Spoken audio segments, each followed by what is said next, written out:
ఈరోజున ఇలా ఎంతోమంది మహా అభిషేకం కలిగిన వారు కూడా పడిపోతున్న సందర్భాలు చూస్తున్నాం.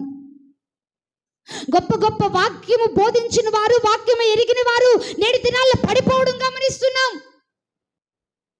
మహా ప్రార్థనా పరులు అనబడిన వారు పడిపోవడం గమనిస్తున్నాం.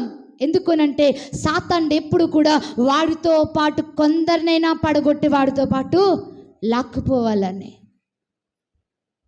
అలా ఎంతోమంది పడిపోతూ ఉన్నారు. ఈ రోజున అలాంటి పడిపోయిన స్థితిలో నీవు ఉన్నావేమో ఒకసారి గమనించుకో. దేవునికి స్తోత్రం కలుగును గాక.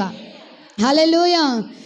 తర్వాత సంసోను శారీరకంగా పడిపోయి అభిషేకాన్ని అంతటిని ఏం చేశాడు?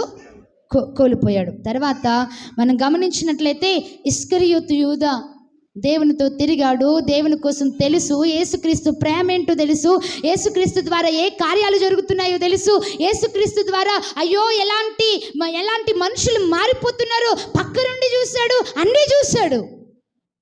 ధనాపేక్ష గలవాడై ధనం వెనకాల పరిగెత్తి ఏం చేయబడ్డాడో తెలుసా? శిష్యుల్లో నుండి ఒకడుగా ఉన్న ఆయన పడిపోయాడు.